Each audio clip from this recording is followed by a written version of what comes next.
I was busy with a bit of logistics. Many of us at APU are in holiday mood and therefore on leave. There's a lull in the university. Hence, I feel that the attendance for today's seminar is in fact very encouraging. Today's presentation is a unique one, and I think it's probably one of its kind, at least the first of its kind.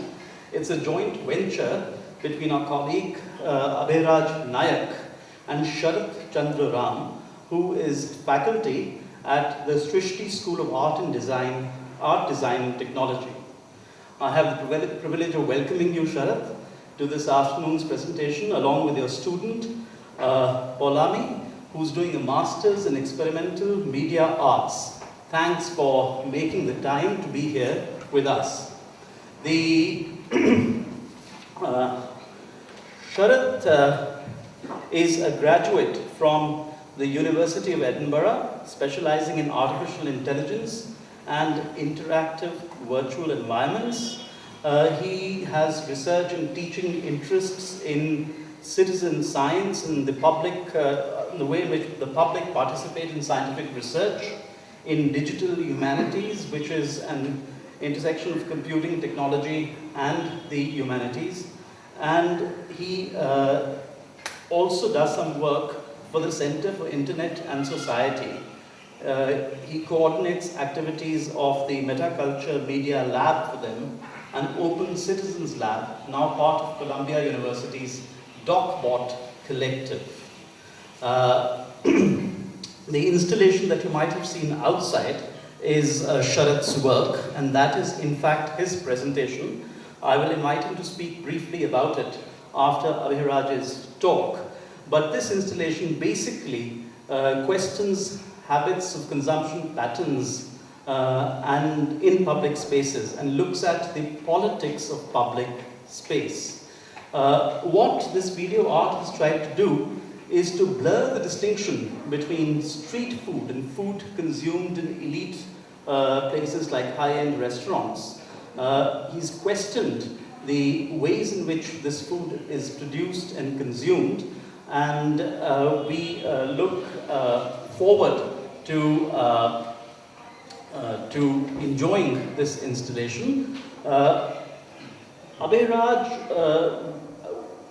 the installation will accompany and augment Abhayraj's talk, and as you know already, Abhayraj is going to be speaking on normativizing competitive markets contextually, street food vending in India. Basically, the point is that there are street food vendors who are entrepreneurs, and they have poor, hungry customers who are citizens. We in India have a certain constitutional commitment to our people, and at the same time, we are also working with certain kinds of models of economic development today. So given all these variables, what should be the legal position? What should be the legal norms governing street food vending? That is the question about which Abhayraj will speak. And he feels that we are in a unique position in this country to create norms for street food vending which can impact and influence lots of economies around the world, and lots of countries around the world in the formation of various types of law governing these governing this issue. Abhayraj, as you know, holds law degrees from the National Law School of India University in Bangalore and the Yale Law School in New Haven. He joined us recently, and he works on issues in legal theory, philosophy, criminal justice, urban governance, and technology. So over to you, Abhay. First your talk, and then we'll have a few words from Sharat. Thanks. Thank you very much, Anil. That's a very generous and I think nicely contextual introduction to the talk today and the installation. Sharat and I are old school friends, and we've had a chance to sort of explore a lot of street food in Bangalore as well. So this project has, I would say, a fairly long history to it. I'm going to actually read for my paper today, depending on how much I can get through. I hope it will give you a flavor of what this project is and where it's coming from. Just as two introductory comments, why do I think this is an interesting time to talk about street food and street food vending? Okay, I think the politics of markets in this country and the sort of furor we've seen over FTI, okay, make it sort of relevant to question who is selling goods in India, okay, and street vending, especially street food vending, which I'll be focusing on today, represents, let's say, 2% of our city's population trying to sell to an unknown let's say, unknown number of customers. That brings me to my second point, that is, where are the numbers in this project? What kind of data exists in terms of what products are sold? How do they rate against other products in the market?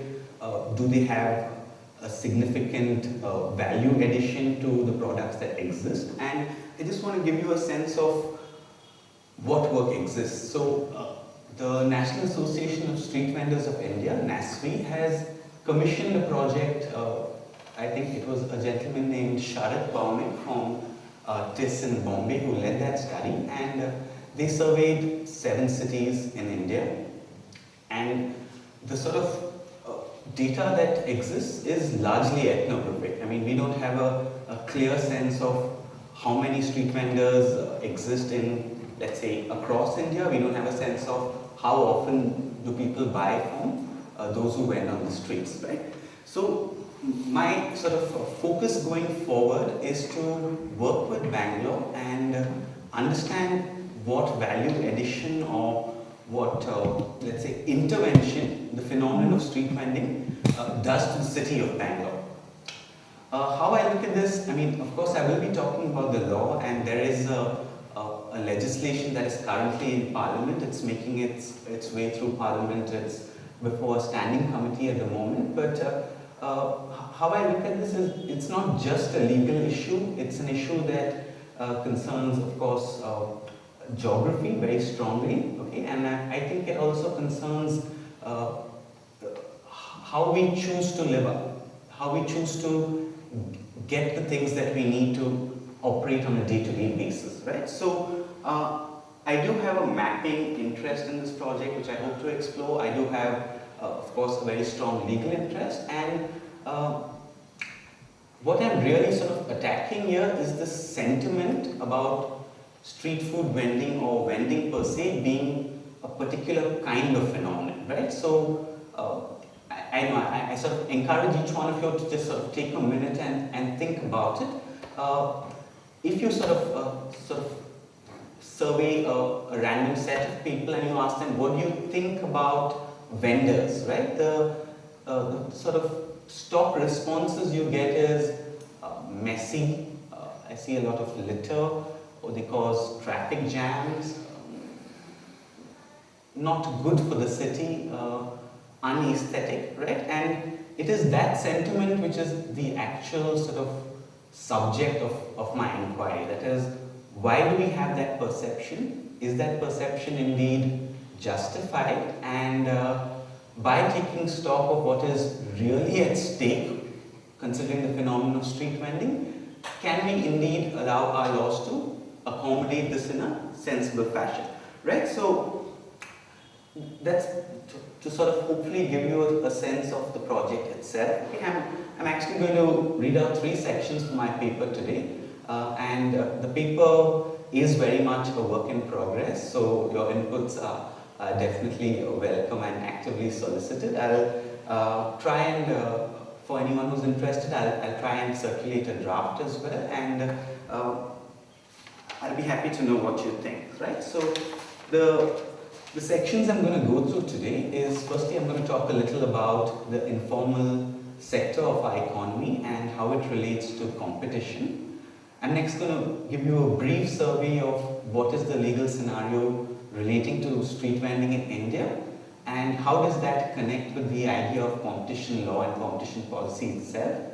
And if I have the time, I'll finally end with what I think are the right sentiments to approach this issue as we design our livable cities of the future, right? So please do bear with me as I read through this. I'm going to try and get through as much of it as I can, so I will go slightly fast, but I do encourage you to also intervene if you really would like me to dwell on a particular aspect that I mentioned, okay? Because I do understand we'll have a round of discussion at the end of this talk as well, but if there's something that cannot wait, please feel free to stop me. It'll allow for more than one voice for the next 20 odd minutes. Alright, so okay, I think by way of acknowledgement, I should also point out that this study was initially commissioned by WIGO, which is Women in Informal Economy Governance and Organization, if I'm not mistaken, and the Institute of Social Studies Trust in New Delhi as well supported me on my work here. So this paper has benefited to a certain extent from comments from Ratna Sudarshan and Renana Jawala as well. I thought that will be useful for you all to contextualize the paper. Alright. So this paper is an initial and exploratory exercise on the ways in which analysis of competition and regulation to assure effective competition are affected by the presence of substantial informality. The first section argues that given the high levels of informality in the Indian economy, policy discourse around competition needs to explicitly engage with this aspect. The legal nature of street vending, prevalent negative attitudes towards street vending, and the promise of constitutionally informed competition law and policy are discussed in section 2.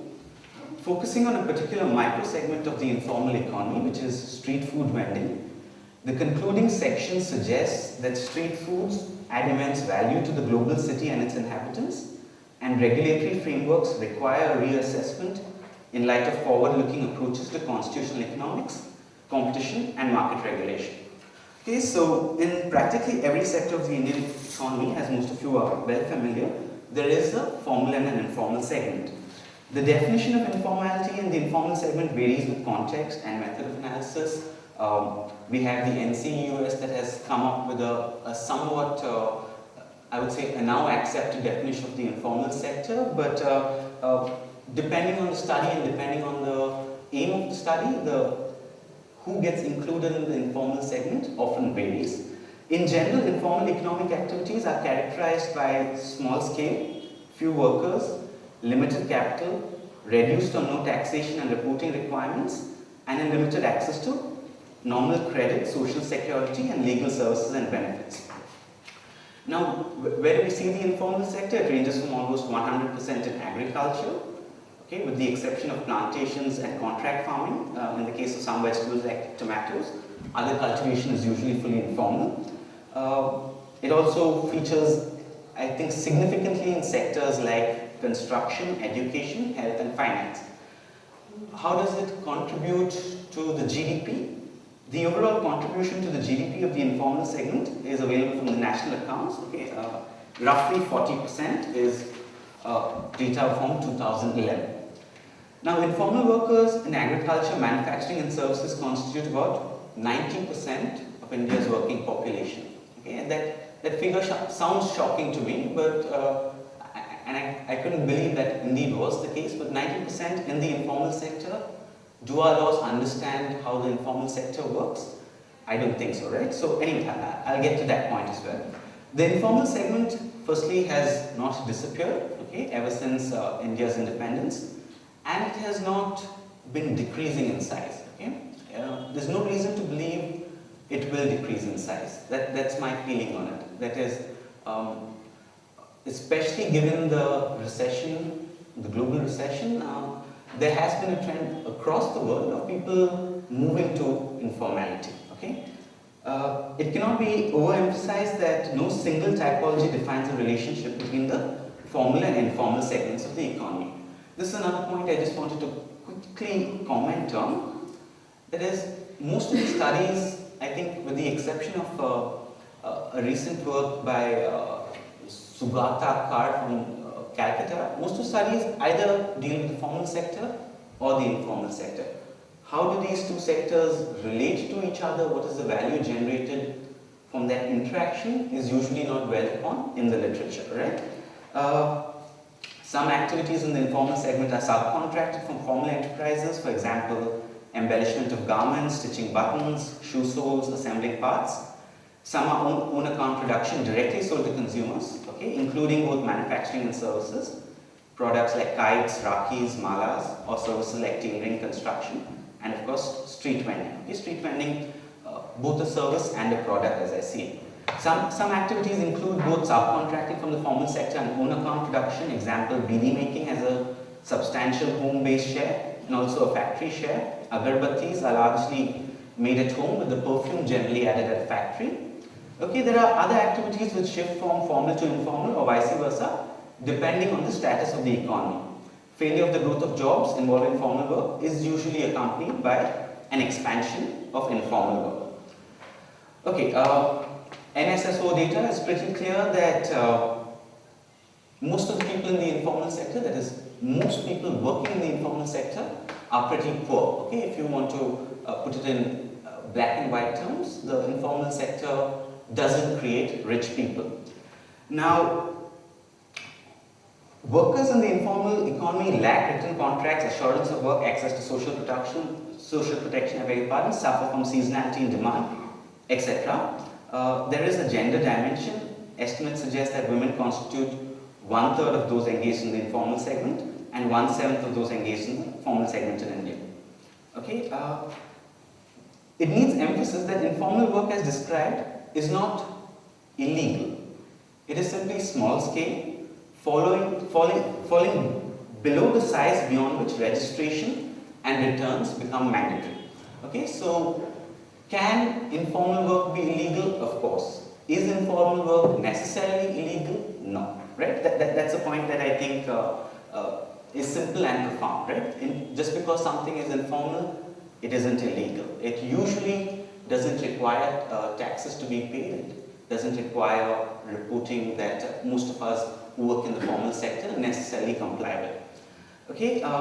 My point is the norms of behavior within the informal economy permeate the larger economy. The success of attempts at economic regulation will depend on the extent to which there is a recognition of and compliance within the informal economy. A discourse on competition that limits itself to the formal organized sector, which is, in my opinion, currently the case with competition law in India, it ignores the complex interactions between the formal and informal segments of the economy. In a country where the informal economy accounts for a large part of the overall economy, it becomes necessary to examine the competitive impact of and upon informal but legal market players. Right? One sort of point of attack when I started writing this paper, okay, was the OECD Global Forum on Competition, Competition Policy and Informal Economy, which in 2009 came out with a report, right? And what does this report say? In my opinion, it's a somewhat damaging report. Okay, this report firstly acknowledges that there are difficulties in applying competition law with regard to informal firms. Okay, and where is the difficulty? Because it's informal, because there's no necessary reporting requirement, you never know how to define your relevant market, right? So I'll get to the definition of the relevant market. Once you don't know how to define your relevant market, you can't really accurately compute market shares, right? So that's what that report firstly acknowledges, and the report notes that competition from informal firms hurts formal firms in a variety of ways and urges competition authorities to attack the underlying causes of low productivity, informality.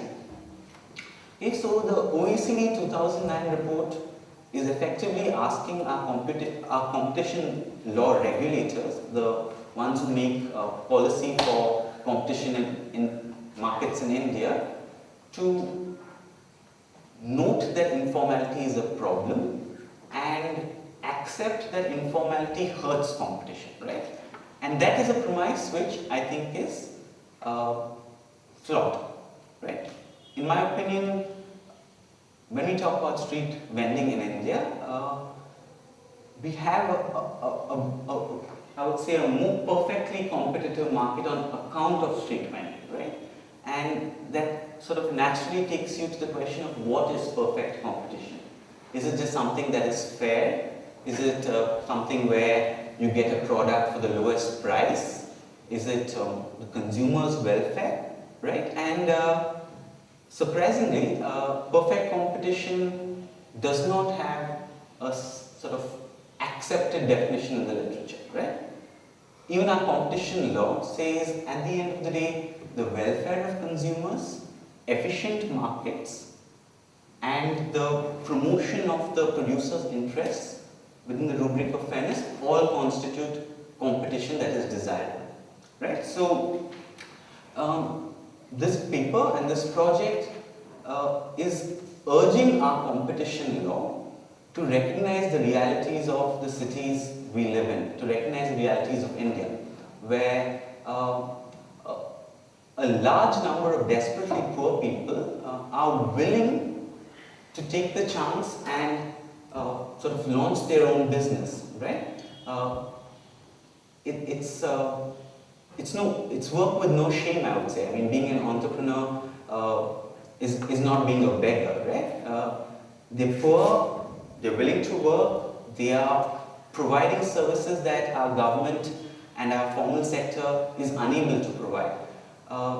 The thrust of the paper is allow Indian law to understand perfect competition in a way that accommodates and in fact encourages vending to provide products that are indeed required and demanded. Right, so what's the law on this? The English case of Gloucester Grammar School, okay, it's a case from 1410, is one of the oldest recorded authorities for the proposition that fair competition is itself no ground for action, whatever damage it may cause. Right? This has been referenced by the Indian Supreme Court. It's now a part of Indian law. English case of Quinn versus Latham, Lord Linley's famous dictum, okay? Competition with all its drawbacks, not only between individuals, but between associations and between them and individuals, is permissible provided nobody's rights are infringed. Okay? Further, it is well settled in English law that underselling by itself is not a wrong, where the seller may sell some article at unremunerative prices to attract customers, nor is it a wrong to offer advantages to customers who will deal with a trading company to the exclusion of its rival. Okay, so I'm going to quickly switch to a section I have on economic theory and approaches to competition law. Okay, I've had a chance to sort of read the competition policy, which is somewhat recent, and read the competition law, and my sort of sense is, in a rather shameless way, India is borrowing from the European Union. And when I say borrowing, we are copying a European Union competition law, right? It's the policy has just sort of straight copy-paste from European Union competition policy. Is that good? Of course not. Can we do better? I think so, right? So, while economic theory has always been the basis of competition law, a fairly recent impetus in Europe to adopt a more economic approach to competition has led to the resurgence in the analysis of the relationship between economic theory and competition law. What is this more economic approach? It abandons the form-based approach and advocates an assessment of the legality of actions in light of the impact of these actions in the relevant market. While this approach necessarily suggests a change in the way competition law applies, it also highlights the need for clearly reassessing the goals of competition law. Okay, the more economic approach therefore enables and requires, in my opinion, clear appreciation of the informal segment and its relation to the aims and goals of competition law and policy.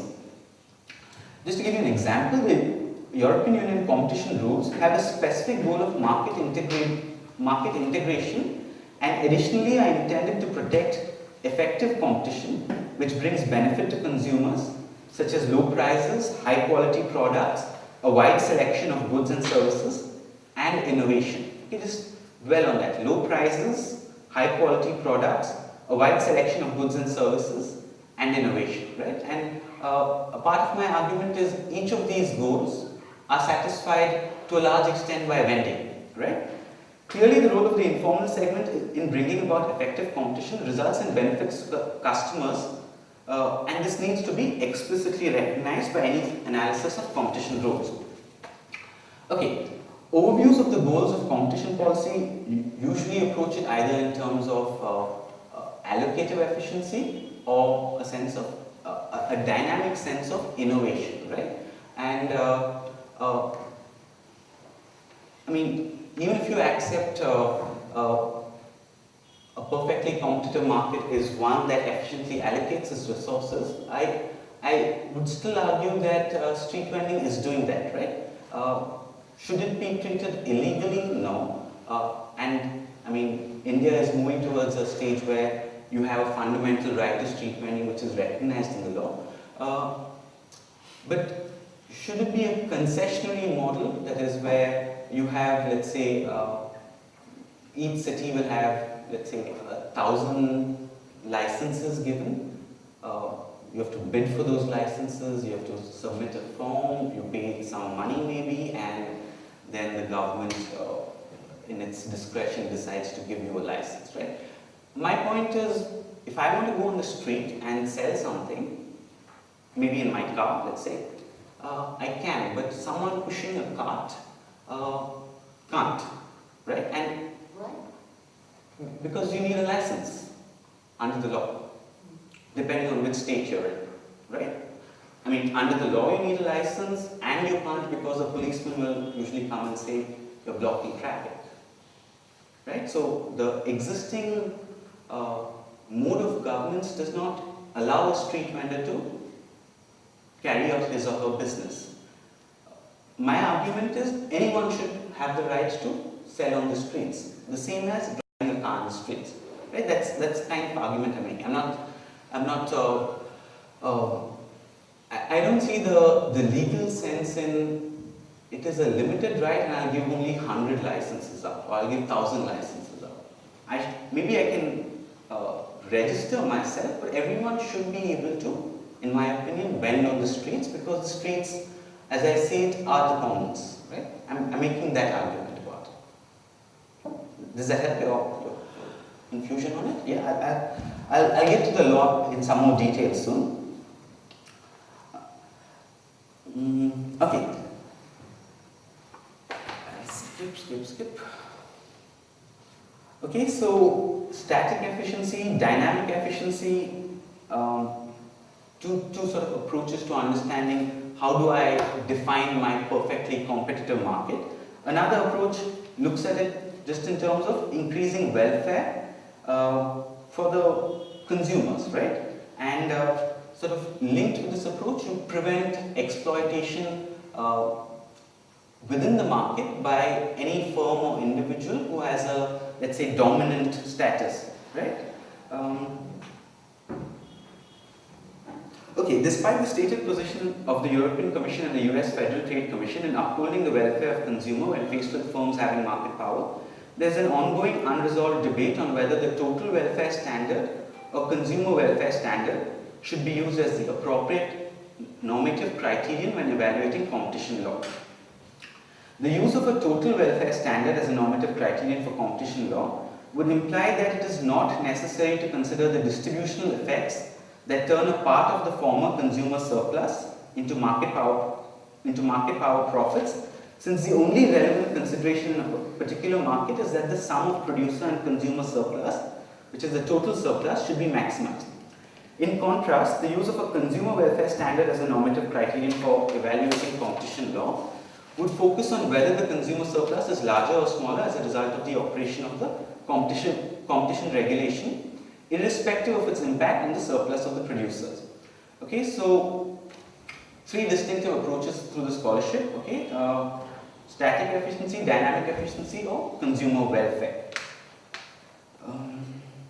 The problem with the efficiency-based approaches outlined above remains that the economic theory involved has not yet adequately developed normative concepts that integrate the idea of protected rights for individual people or firms into the normative welfare theoretical efficiency perspectives. That's whether you look at static or dynamic efficiency or consumer welfare or total welfare concepts. The traditional, and this is I suspect a point which holds true for most of my thoughts on economics as a discipline, and maybe we have some economists who will sort of wane on that. The traditional welfare theoretical perspectives simply do not attribute any or adequate value to freedom of contract, entrepreneurial freedom, fairness and justice, or specific policies promoting gender equality, poverty alleviation, dignity of labor, etc., unless they help achieve efficient allocation, total welfare, or consumer welfare. So what is the constitutional economics perspective on market competition? Okay, the argument I make is economic freedom, fairness and justice, gender sensitivity, protection of small, medium-sized and family-run firms, protection of individuals, international competitiveness of domestic firms, and economic integration could all well represent legitimate goals of competition law if one adopts a constitutional economics perspective. And this perspective takes as its ultimate normative criterion the preference of Indian citizens. Okay? Such a constitutional economics approach would imply that different societies can come to different conclusions about the appropriate goals of competition laws. In the context of India, the salient features of a constitutional economics perspective to market competition could be ascertained through a careful examination of our statutes, delegated legislation, what the government does, and judicial decisions relating to competition and the informal economy.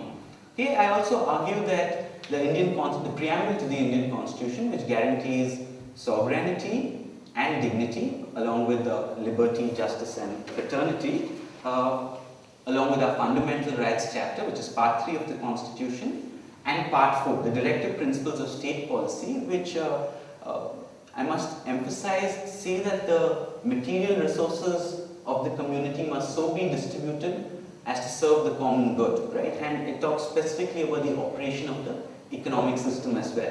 My argument is our Constitution itself gives us that norm, right? The sort of operation of the market does not embed that, right? And the argument I'm making is the way we design our cities, the way we plan our laws, the way we educate our policemen must embed the constitutional perspective on vending or the market, speaking more generally.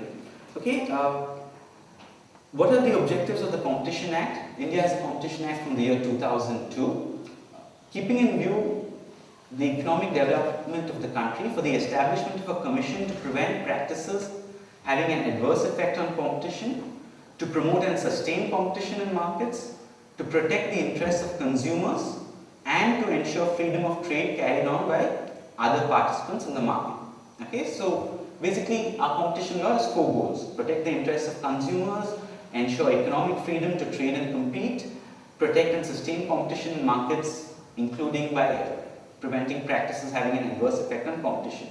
Right? So the language of the law is broad enough. It's not based purely on let's say allocative efficiency or even dynamic efficiency. It very clearly identifies the interests of consumers and economic freedom to trade.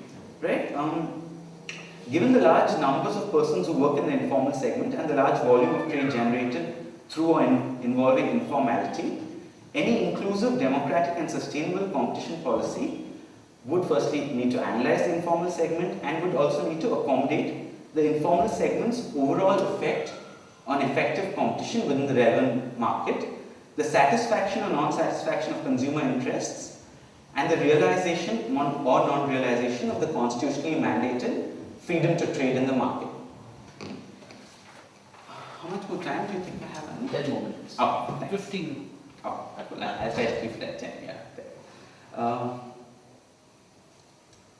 Okay, the determination of relevant market, of course, remains the foundational step for preventing anti-competitive agreements and abuse of dominant position, combinations having an adverse effect on competition, and for successfully pursuing the larger goals of competition advocacy. Okay, so to take street food vending as a concrete example of informal vendors, The relevant product market comprises small value items, typically perishable, for whom the competition comes from petty shops rather than organized retail of the kind associated with the larger malls. Okay, this is a point I'm not fully comfortable with. That is, who provides competition to the street vendors, right? Or who do the street vendors effectively compete with? Is it just your mom and pop store, the local kirana shop? Is it also the malls, right? I mean, when I wrote this, I felt that street vendors were not competing with the malls, but I sort of I think I'm rethinking that thought, because I mean, would you go to a Reliance Fresh for your vegetables, or would you have a cart come to your house in the morning to give you fresh vegetables, right? So I think they do compete with malls as well, in my opinion. Given the ground realities of harassment by local police, threats of eviction from civic authorities, etc., the playing field is often skewed against small vendors. I ask a question: can competition law policy address these concerns so that small vendors are not unfairly outcompeted by their immediate rivals? Okay, the US contribution to the OECD Global Forum on Competition, Competition Policy and the Informal Economy succinctly details the responsibilities of a competition regulator. Okay, this is what they say about what a competition regulator should do when there is informality. In cases in which informal market participants play a role in an antitrust market under investigation, the role of those market participants is taken into account just as formal participants are. Their market shares will be estimated according to the best available data, and their ability to constrain an anti-competitive rise in prices or decrease in output would be considered. Consideration of their ability to constrain prices would, of course, need to take into account any limitations on their competitive significance that is caused by the informal nature of their market participation, the likelihood of market exit that might be caused by law enforcement efforts, and the extent to which price discrimination is feasible against an infra-marginal group of purchasers who insist on lawful products and who qualify as a distinct market. Right? So, I mean, this quote, firstly, of course, acknowledges the relevance of statistically data on informal market participants, but in my opinion, it continues to suffer from the same confusion of equating informality with illegality. Right? Interestingly, a few places, El Paso, Texas being most notable, a case went to the court where the city's sort of zoning law, which said that a street food cart can't be within 50, 100 meters of a restaurant serving food as well, right? That kind of law was taken to court, and the court thankfully, and I think rightly, struck down that law as being anti-competitive, right? So now you can have a hot dog stand right outside a restaurant. What was the rationale for that law? I beg your pardon? What was the rationale for that law? It was anti-competitive. The rationale for the law, I mean, we don't have that story, but the rationale for the law was lobbying from the restaurant owners in that city. That's how I see it. Right? You get a hot dog for $1 outside, and you get a hot dog for $5 inside. Right? So they didn't want that hot dog there. They wanted it at least 50 meters away. Right? Okay, so. Okay, now, what are the major arguments that are frequently used to justify and to oppose the continuation and proliferation of street vending? Okay, the 11 major arguments in support of street vending, they contribute directly to the overall level of the economy and the provision of goods and services. Citizens have constitutional rights to choose their occupations and to engage in entrepreneurial activities. Street vending is an actual or potential source of government tax revenues. Street vending serves as a social safety net. Street vending is a laboratory for entrepreneurship, family, business, and social interaction. Street vending provides entrepreneurial opportunities for people who cannot afford to buy or rent fixed premises. Street vendors greatly expand the range of places and times where goods and services can be provided. And sometimes they also offer goods and services which are not available in off-street locations. Street vendors bring life to dull streets. Because of its low capital requirements and its potential mobility, street vending is a very effective way to cater for seasonal, sporadic, and special demands. Street vending offers its workers considerable flexibility in hours and levels of activity, and street vending is a remarkable example of self-help and grassroots initiative.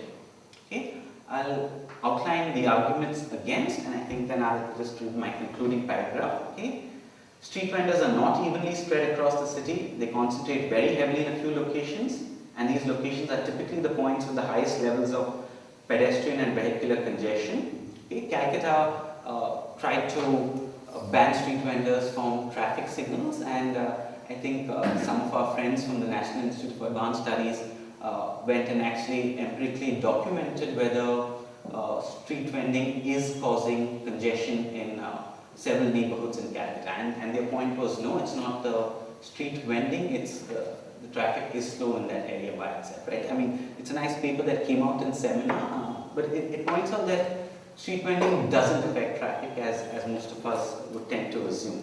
Okay? By contributing to vehicular and pedestrian congestion, street vendors may cause traffic accidents, increase the levels of vehicle-generated air pollution, and impede the flow of police, fire, ambulance, and other emergency services. Street vending reduces the number of routes available to motor vehicles, it impedes door-to-door deliveries and collections, and it may create access problems for emergency vehicles. Yeah, on that note, Usha Ramanathan, a friend, has written a sort of very nice piece about we have so much space for cars on our roads, but we don't have enough space for people on our roads, right? You can park your car on the road, but the street vendor can't park his cart on the road, right? So it's something I think very relevant to Bangalore as well.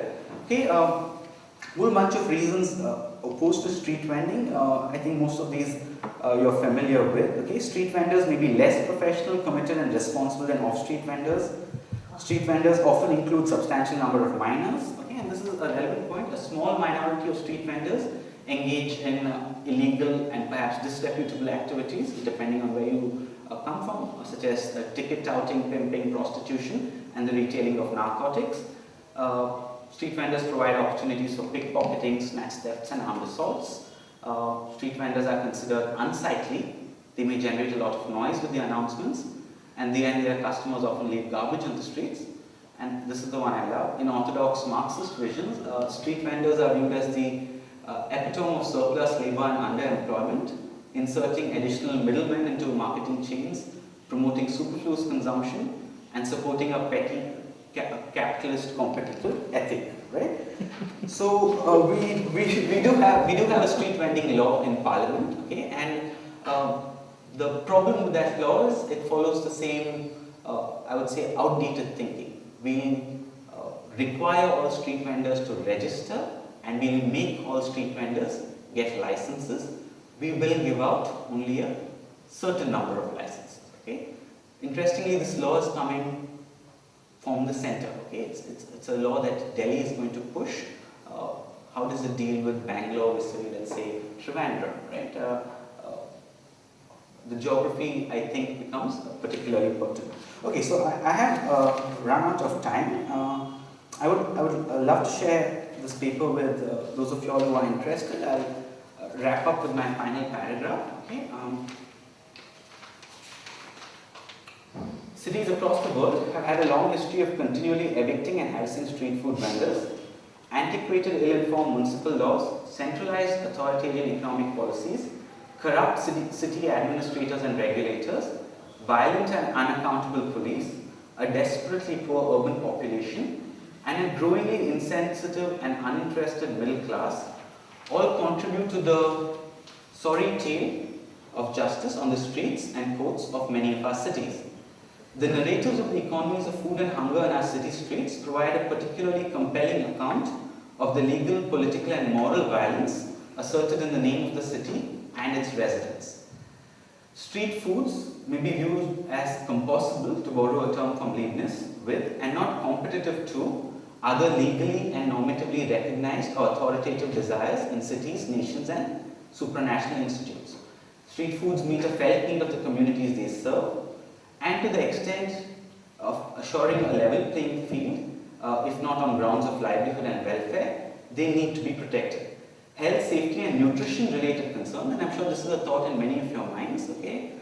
Is it healthy, especially street food, right? So my point is health, safety, and nutrition related concerns of street food can easily be tackled through active engagement of the health and municipal officials with street food vendors, civil society organizations and educators. Also, I think the health and safety should be dealt with by health and safety laws, not street vending laws, right? UN Habitat Declarations on Urban Settlements commit states to cooperating, not destabilizing or harassing existing informal structures. We need to focus attention on simplifying the laws applicable to street food, the promotion of street food micro-enterprise through economic incentives, urban planning, legal and moral outlooks, and community neighborhood norms. The need for narrowly tailored laws regulating health, safety, nutrition and hygiene, and a holistic and revitalized recognition of the enormous value that street food brings to our cities and lives, right? So I'll stop there. Thanks for your patience. Thanks, Abhayraj. Thanks for a very interesting paper on a very important topic whose examination must obviously deal with so many disciplines, must bring together so many disciplines. So any questions, comments?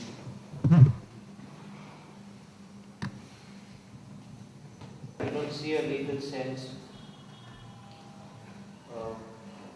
Somewhere in between you said that you don't see a legal sense in limiting the right to sell goods or to street vending in cities. And there's a massive proliferation of street vendors. So that creates an urban situation in itself. So how do you propose to address that? Sure. I mean, I get what you're saying. See, this is the thinking as well. If we allow street vending, we're going to have a bunch of street vendors sitting in Parliament, right? They'll take their money to eat there, or they'll be on Brigade Road, right? And it's true, street vendors tend to proliferate in a few parts of a city, right? My argument is traffic laws exist, right? Traffic laws exist, public nuisance laws exist. You don't have to say no street vending. I also think the market itself, that is, you won't have 10 pani puri sellers if there isn't enough business for all of them, right? It is a competitive market that way.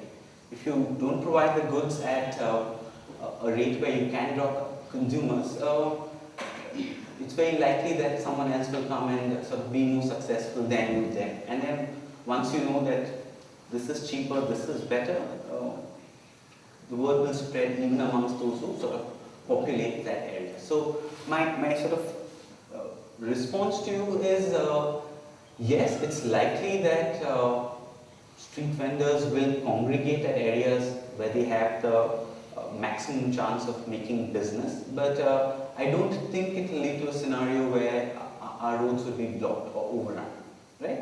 And I know, if you've been to Bombay, outside the train station, this has been an issue, right? And the vendors have managed. There is a bit of a, let's say, there's some kind of method in their madness, let's say. That crazy sprawl allows people to continue to walk, right? So once people can't walk, business is going to suffer as well. You want people to be walking. Yeah, I get that. There's another question which is bothering me, because if you remember, we did a small study on the railways, the hubs of the railways. Sure. So this question was bothering me even then. What do you think is the reason for even the new bill not reasoning out in this manner as many of other researchers have done? Why do they still want to go with the licenses? And why is it that the access rights remain so rigid? I mean, this question has been bothering me quite a lot. So could you please reason out something on that? I mean, quick operates, right? It likes to give out licenses. It likes to make you wait in line for it. It likes to force you to give someone a little incentive to get your license. That's been the model the state has followed for a long time. The people who are arguing for this right, and it is a right, I mean, you have the right to vend on streets. The Supreme Court has stated that very clearly, and it's also recognized that a lot of poor people can't get their products if not for street vending. The existence of that right is being articulated by whom? These are usually very poor people, right? They're not in the air-conditioned boardrooms in New Delhi. So the sort of model has been give us a concession. That's how it's projected at least. Though I would like to think of it as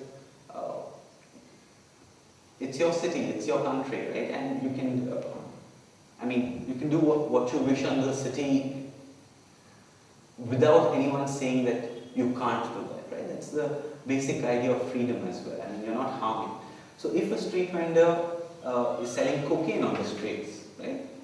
That's where the law would want to step in.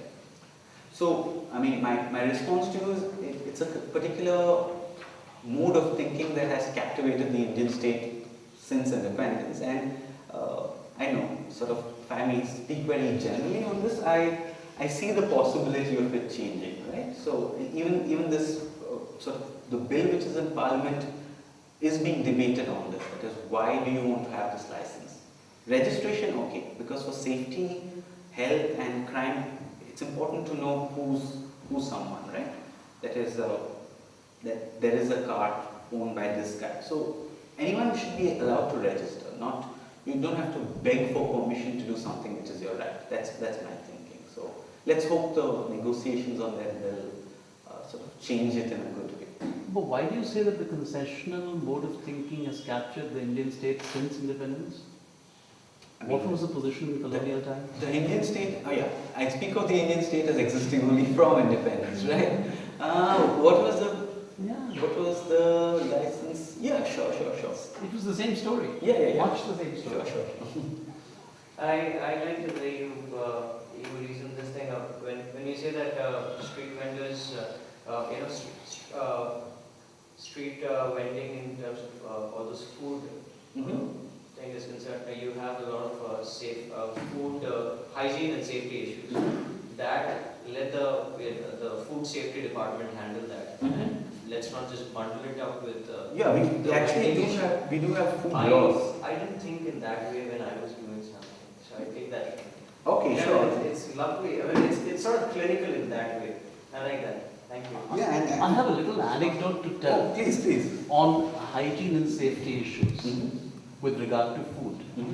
Somebody just told me yesterday that the worst kind of fish, virtually rotten fish, can be supplied to Taj Kakatiya in Hyderabad very easily, simply because they bribe the managers. So what makes you think, or what makes us think, that is, that this is really an issue only with street vending? Yeah, for sure. I mean, this has actually been documented. Someone called Irene Tinker has done a global survey of street food, and I think the city of Pune was surveyed, and what did the sort of findings reveal? That is, the food from the street cart in the dirtiest neighborhood in Pune has less bacteria than any of the restaurants from around that area. Right? So the dirtiest street food. I haven't actually sort of seen that space, but the description is that even the worst neighborhood, that is something taken from the street, is healthier in that sense than all of the restaurants in that neighborhood, right? And if you think about it, I mean, your product is fresh, there is an economy in terms of scale, things don't get wasted. I mean, I could sort of wax eloquent on the virtues of street food. I do support it, and I think it's very tasty as well. I just sort of saw a picture in the Hindu from 2 days back where I don't know if any of you saw that. That is Pani Puri and Bombay chaat is the rage on the streets of London, right? So Indian food is sort of finding its place in London and continues to sort of fight for its place in our city. Yes? I've heard this similar argument many times. That say how hygienic that is because it is not cooked in front of you, so you really don't know what's going on. But I've also heard the defense for this, that since these big hotels, they are sort of institutions, they form the so-called formal sector, they can be regulated, they can be held accountable, which cannot be done with this so-called informal sector, these vending cards. How do you respond to that? Yeah, I mean, my point again would be you can regulate for health with the cart as well, right?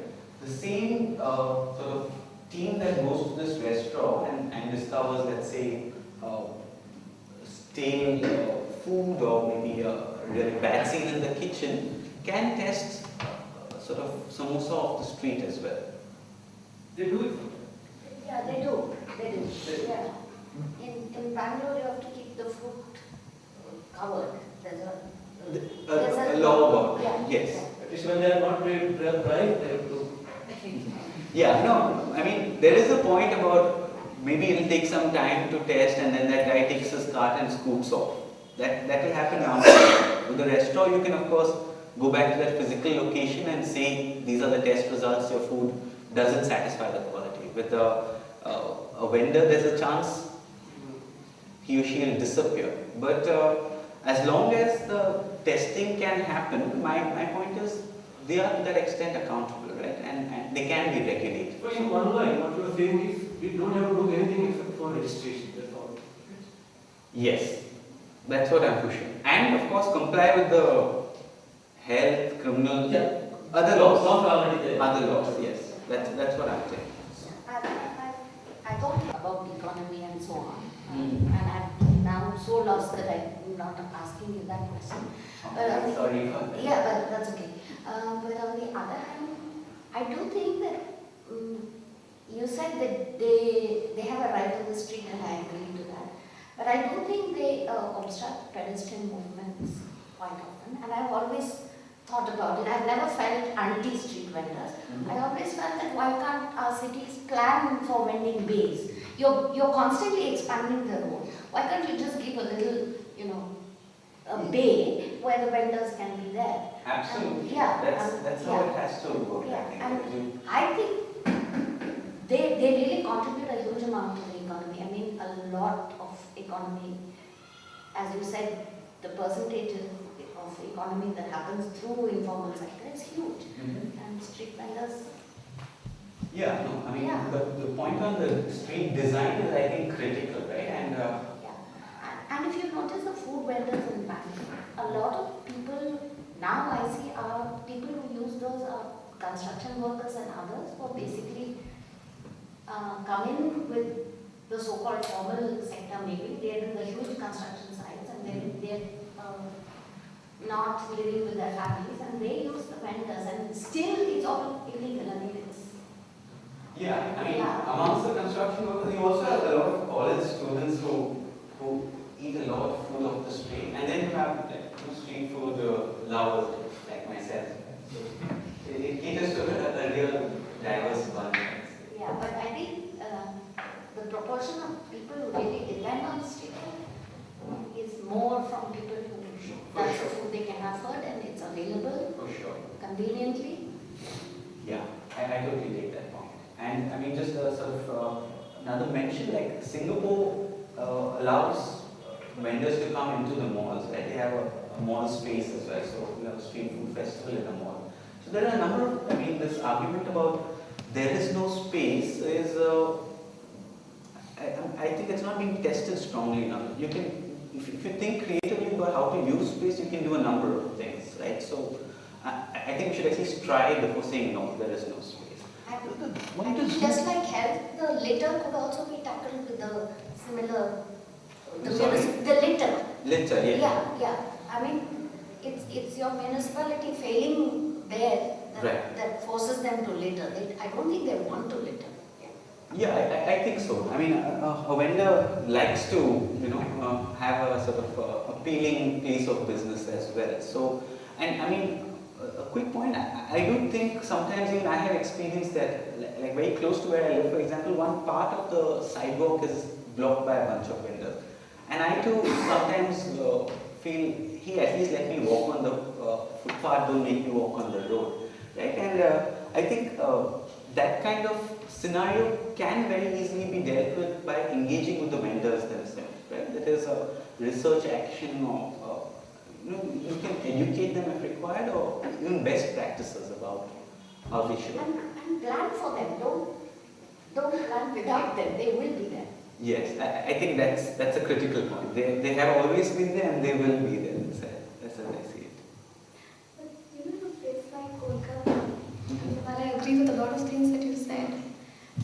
I think I also agree with the line of strata, even if gone to the extent of claiming certain public spaces like the pavements. In Kolkata, it gets even worse because all of them are backed by some local club or the other, and they actually operate like a mafia. And you know, this whole picture that we have of the street vendors being very vulnerable and you know the middle class having the last word, it simply does not apply, at least in my neighborhood, because you have these people and you know even this whole thing about consulting them or educating them does not even arise because it's plain politics, and you'll be asked to you know walk on the road or do whatever, but they're not going to move. Sure, it is not, it's not that dramatic. You know, there is street vendors are struggling for a living. There is a whole enterprise behind street vending in many cities across India, right? So that noted, I mean, I still don't think it affects the legality of the right in question, right? That's my simple point. That is, you have to deal with that mafia as well, and you have to engage with that, break down that cartel operation, right? So that has another focus, I would say. That is, you can't criminalize vending or make vending impossible as a legitimate business to get to that mafia behind the vendors, right? So sort of street vending is legal or street vending is illegal. That's what sort of my emphasis. Street vending is legal. Thanks. Informal sector or food. Actually, if you look at any construction sites, like we know some people come with cycles or a car at a particular time, they will be serving hot cooked food and they will disappear immediately after that. Like 1 to 2, they will be present there and they will go back. So that is one aspect. Then another thing is, like, since you mentioned about students, like if you look around Ramaya and Nias or any kind of such institutes, there are lots of one-room based small mess. That also like operates on one specific time and they close down after that. So I think these are certain aspects that needs to be done. And also, you know, there is no question of quality in food there because they have regular customers and many of them ensures they give very. Also bring in, I think, you know, these entrepreneurial success stories. Thing is, if they are not on the street, it's not such a battle though.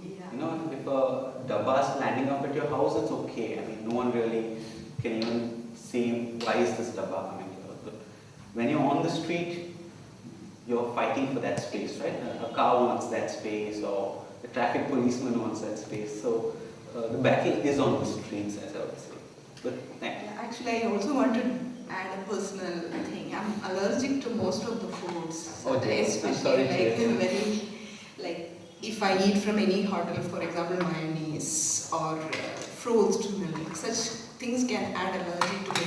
Like if what I just want to reinforce is, like he told, like Taj will be having more stale food. I experienced personally, if I go and eat from a hotel that give refrigerated food, I can get truly sick. But if I go and eat on such spaces which I said, which serve fresh food, so it's a very personal experience for me. Thank you. I never went and ventured into a street vendor in Majestic. But I will say I have explored in dabas and places like that. Especially I have found they won't be using food color or things like that. Sure. Thank you very much. So I'm not quite clear what I want to ask, but it's something to do with, so the law can allow, you can say all you need is a registration. But what about private townships? Can they bar street vendors from plying their trade inside their premises? Or for example, airports.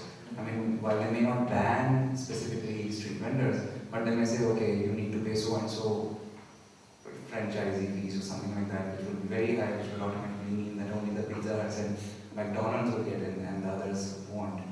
So, are you getting him sense? Yeah, I am. And my so like ALF Galleria, I mean, it has a township. Sure. So I'm very sure they also have this kind of arrangement that you pay so and so fees, only then you can ply your trade there, which kind of acts as a classification mechanism. Sure. So how does... Yeah, see, I mean, if the land is private, there's no doubt that you can exclude anyone, right? That is, I mean, if the land is privately owned, you can exclude anyone, and if street vendors are to be excluded by someone who owns land entirely, there's no state land, there's no public thoroughfare. That can be done fully legally. That is, they don't have a right to be on private land. Things like trains and airports have their own laws related to them. So I think this gent mentioned the Indian Railways Act, for example, has one clear section that says you cannot sell stuff on trains unless you have a license. And you can go to jail for up to 6 months or a year, if I'm not mistaken, for violating that clause. Right? If you sell a product on a train without getting a license from the railway authority. Airports similarly have a provision which can allow them to exclude anyone they want from it. Now, if you have a township that is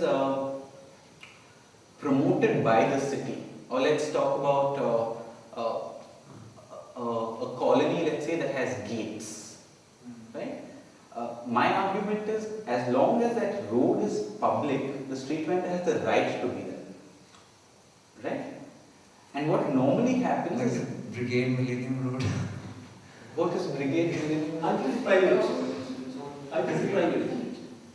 But isn't it a thoroughfare? There was a big. So, I don't know where it is, this Brigade Millennium. And there is a road which runs through it. It's a gated road, but the gate remains open. In fact, it has a traffic signal to it. And it's used as a thoroughfare by cars, and I mean, it's a road. So the car can go, or street food cart can go, is how I would think about But it. you will not find any street food vendor there. Yeah, that's because the gatekeeper is not letting them. But I mean, So let's say I, on behalf of the Street Vendors Association, want to sue the state. I mean, do I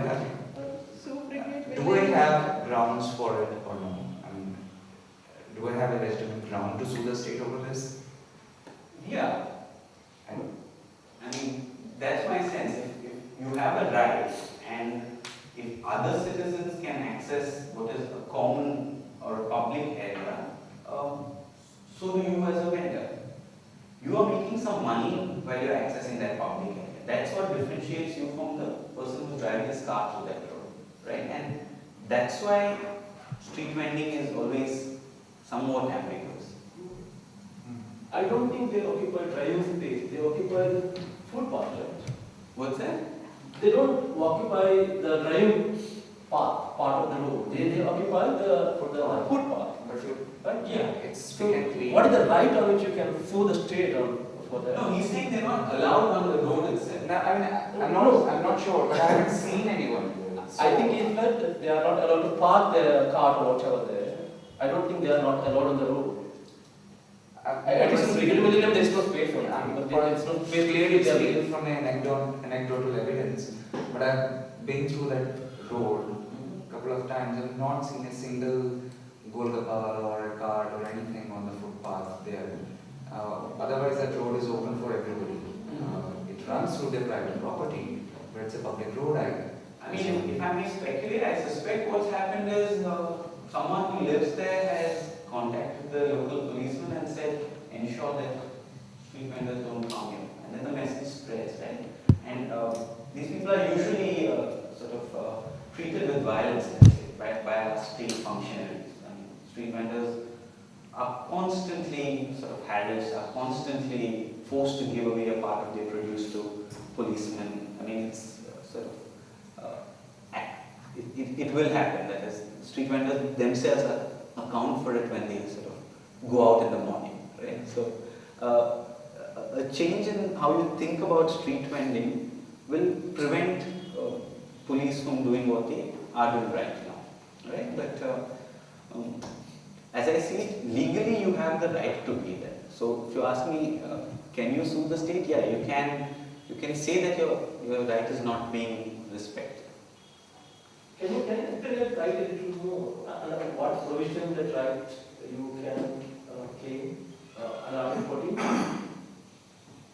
Article 14, equality. Article 21, your right to life, let's say. Okay, these are the two. Article 19, your freedom of trade. Those will be the three articles that sort of animate this issue. That is, first, treat me equally with others. Second, I have a right to life, which involves a right to a dignified life. And third, I have the right to carry out an occupation, and I have the freedom to trade. So that rubric, I would say. And the last bit, a little repetitive. Like you said, private property, I can have the right to do anything. So if I don't want somebody to be there, I can say, okay, you are not allowed. Yeah. But are there any limits to it, or, I mean, is it possible that I may be mechanisms which are unethical? I don't know, let's say blacks are not allowed, or black vendors are not allowed, something like that. So are there laws on that? Yes. Private property, I understand, but clearly it can be misused. So are there any laws on that to tackle that as well? No, actually. I mean, okay, which can be private or privately owned. In general, private property has no restriction. So I can technically say, I'm not going to allow this kind of person into my house. Right? Can't that clearly be misused? But it's private property. If it was state-owned property, I mean, unfortunately, India doesn't have what is understood as a horizontal system of fundamental rights yet.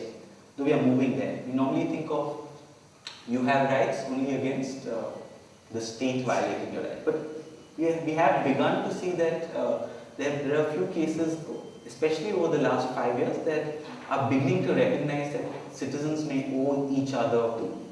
I mean, why I'm bringing this up is because I recently saw this ad for this satellite township outside of Bangalore. It's not just a group of apartments, it's a whole mini city in itself.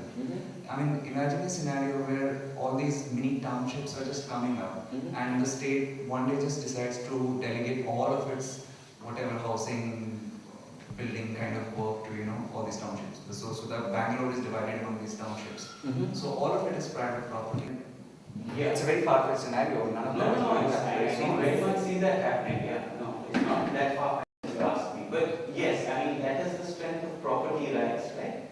So you are the king and master over what is privately owned by you. So you have the right to exclude, you have the right to transfer the property. I mean, that property, you own it, so you can do what you wish with it. So, I mean, something about ownership rights.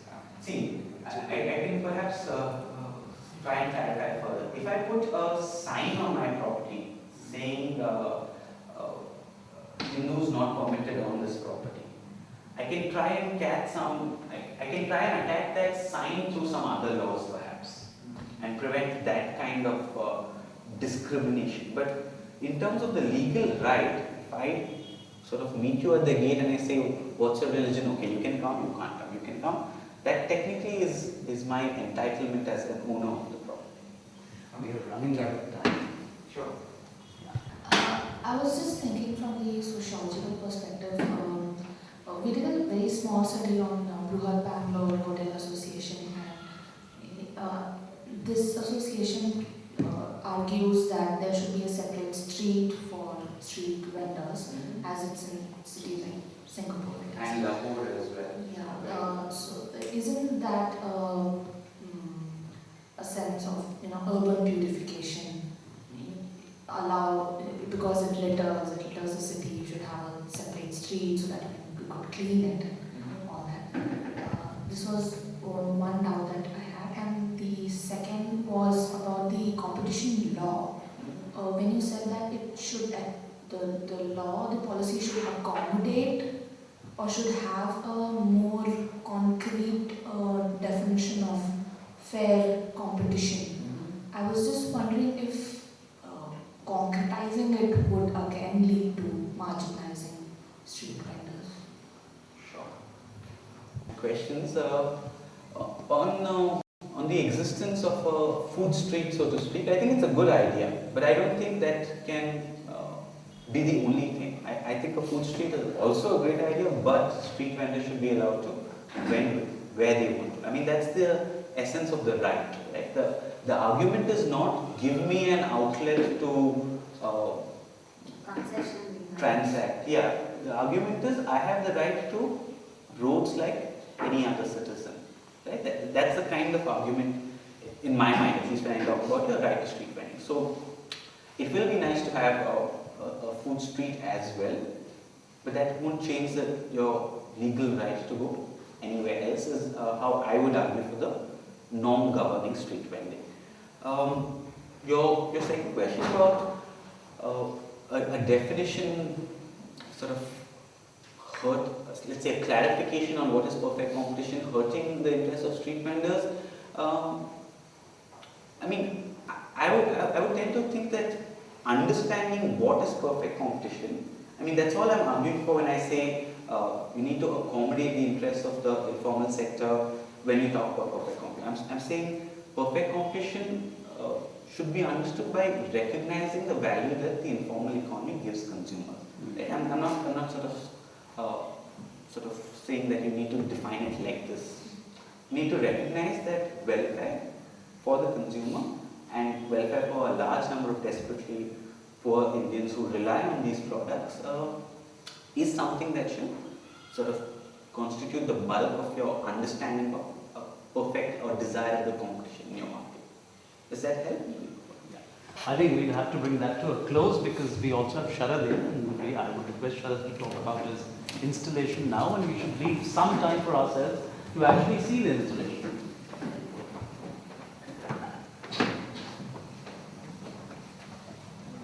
So I'm not going to take very much time since we already had quite an exhaustive coverage of this topic, which is indeed very interesting. So this particular installation you see was part of a larger project which I facilitated and directed at the Srishti School of Art, Design and Technology earlier this year. The project is called Reordered Spaces.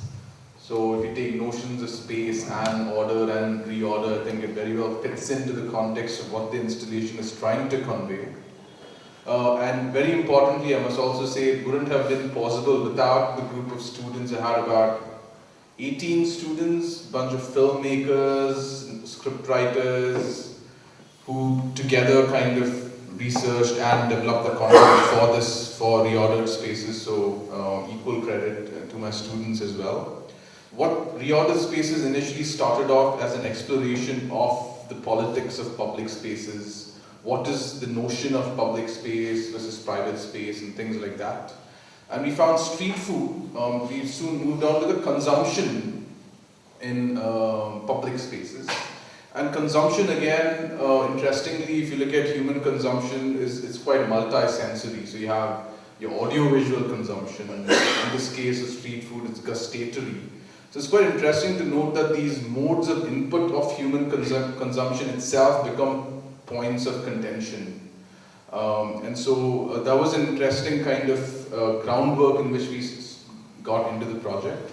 And before I actually quickly mention about the specifics, I'd say it's an ongoing effort to see how slowly artistic practices can actually mediate policy makers or policy planning, and also kind of have an effect on public opinion itself increasingly, whether it's freedom of speech or censorship or the recent cartoon controversy. Like, art is quite powerful in kind of shaping policy and public opinion on one hand, and on the other also has this ability to kind of put otherwise illegal practices into an okay light, because it's an art installation. So that there's some amount of freedom that artists who also want to get into policy advocacy have in this intersection, which I'm very, very interested in. So the Reordered Space, as I said, moving on from the politics of public spaces, started going into the theory of, like, at least the new definition of ecology by, say, Felix Guattari, which does not separate nature in society anymore and keeps them on the same collective plane. So that was one of the bases. So if you look at the video art installation, we're constantly comparing human motion and the necessity for motion in the city. Is it a product of necessitated by economic flow? So we kind of laid this common groundwork and then put street food consumption practices on top of that. So if you look at the video art, each frame actually has quite a deep significance. So I mean, we also look at consumption of animals now. So how different is that from humans? So essentially, the video art really looks at the difference in food consumption in private and public spaces and tries to kind of merge the two into there isn't really much of a difference in a private space or a public space. Interestingly, also, I must say, my background over the last 5 years has been a passionate ham radio broadcaster. I'm a licensed ham radio broadcaster on my amateur radio frequency, which and also quite involved in spectrum advocacy. So if you look at like the audio or the visual medium of consumption now moving to the gustatory also has its own points of contention, which I found very interesting in terms of the street food model. Public spaces and channels of consumption, how it's quite parallel to actually the way spectrum is licensed, or how spectrum is shared, and all the politics that surround the public resource of spectrum usage itself, has a lot of strange parallels, especially after listening to Abhayraj's talk, has a lot of parallels into how we really look at licensed spectrum sharing, who can transmit what information, am I allowed to transmit at a particular frequency within this classroom if it doesn't disturb my neighbor. So we straight away see a lot of like post-medium specific commonalities in policy. So we're slowly moving towards a more medium in specific age where your medium is not the material medium has least consequence on the actual policy. So it's beyond the medium. So if you look at post-media, so new media has become post-media now.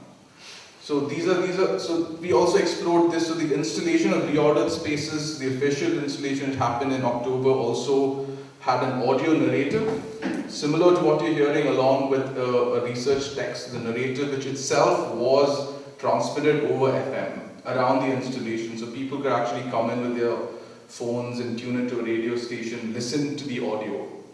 And what we're really trying to do is kind of hit two birds in one stone, or is it two birds using one stone, where we're looking at street food practices on a street cart in a public space where the audio transmission itself was going over radio, which of course was a public event and we didn't get in any trouble. But technically, such an art installation, if it went on main press saying, come over with your cell phones and listen to the audio narrative of FM, could essentially result in criminal proceedings by the state. But still, this installation did happen in October, and it's over here again. So go outside and take a look at it and enjoy the spectacle. And have a chat with you while we see it. Sure. Thank you. So how did the project go further?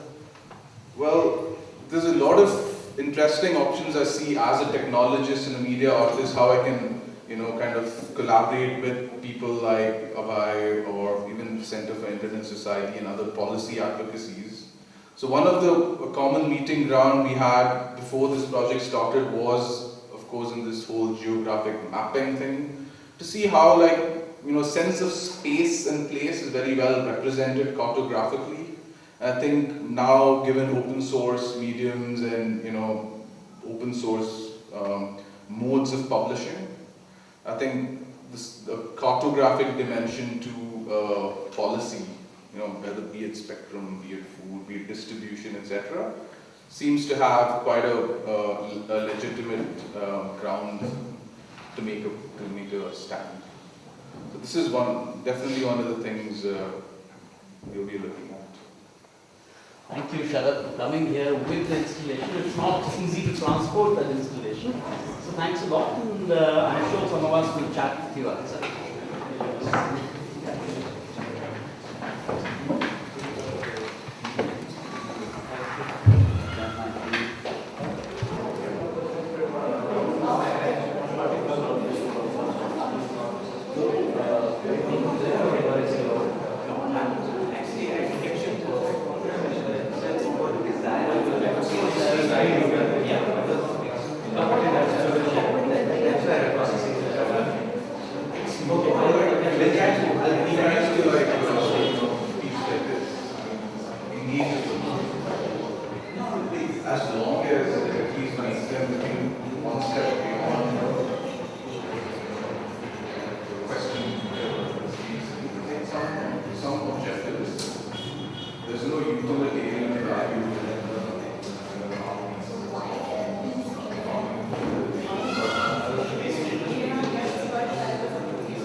more like speaking to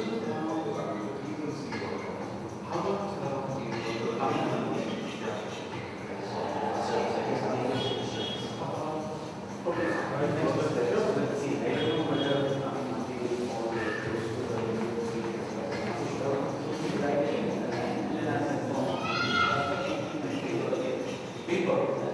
I'll send it. You have to write.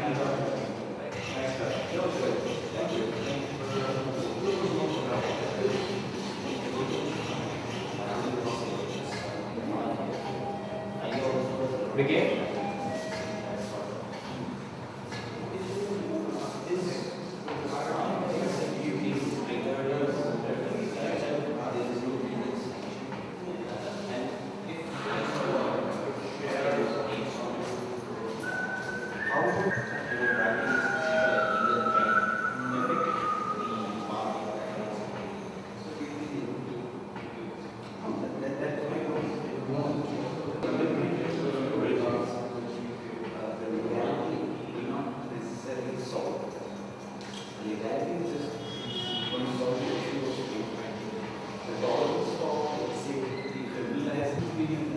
Muscle power